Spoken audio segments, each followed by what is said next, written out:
weed, pot, cannabis, happy grass. These are just a few words you hear when you hear someone referring to marijuana. In the United States, marijuana has been illegal for many years. Today, I would just like to tell you how the perception of legalizing marijuana for medicinal purposes is more than just people thinking it's an illegal drug. I would like to tell you about some of the research I have done to make me a believer that it can be used for good things. If people took the time to understand what benefits that marijuana has to offer to society. 3 things to ponder when thinking about legalizing marijuana. Why should the medicinal marijuana law, or MML for short, be introduced to the public? What health-related issues to the use of marijuana for both physical and mental health? And is it safe for the public to be able to purchase and consume THC? 3 things. Where did the medicinal marijuana law come from and why was it passed? California passed the first law that included broad protections for patients and physicians in 1996, according to the American Journal of Public Health, August of 2013. The MML allows people being prosecuted for possession to introduce into evidence of medical necessity, which means having a copy of a prescription and signed documentation by the doctor stating the reason why they need to use marijuana. Since 1996, 20 states and the District of Columbia have passed medicinal marijuana laws. A couple examples are Alaska in 1998, Arizona in 2000, Colorado in 2000, and many more. Some of the health-related issues that warrants the use of marijuana. First, there have been many tests and scientific evidence that marijuana has caused physical and psychological injury due to some users, according to the marijuana as medicine, the science beyond the controversy.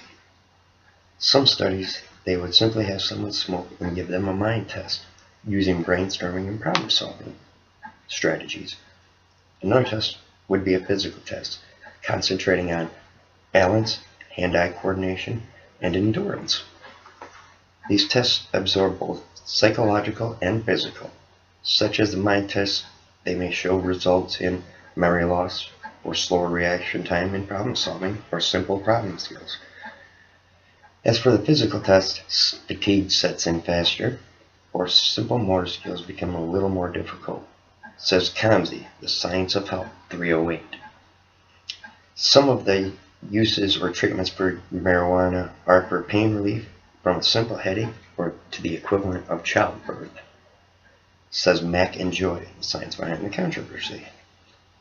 Other uses are for people with cancer who go through chemoradiation therapy, people with multiple sclerosis, spinal cord injuries, ailments ranging from glaucoma, muscle spasms, neurological disorders, AIDS patients, menstrual cramps, and this is only about 5% of treatments that marijuana helps.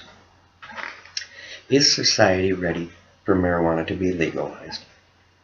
There are many countries around the world legalizing marijuana for medicinal and also recreational use, such as Canada, Uruguay, North Korea, Jamaica, Portugal, and many others. In November 2012, Colorado and Washington were the first 2 states that have legalized it for recreational use. The policies state that a user must be over the age of 21 and only carry a certain quantity. Surveys done have shown no changes or statistically significant decreases in marijuana use after enactment of policies. Basically, when something becomes legal, it doesn't become fun anymore, according to the American Journal of Public Health. Now that I have explained some of the benefits and concerns of marijuana, it should be legalized for medicinal and recreational use because the world would benefit from it. From introducing the medical marijuana law to the public, health issues related to the use of medical marijuana for both mental and physical ailments. Is society ready for recreational use of marijuana? The world is always changing, and pretty soon every state will have marijuana legalized for medicinal and recreational use. Thank you.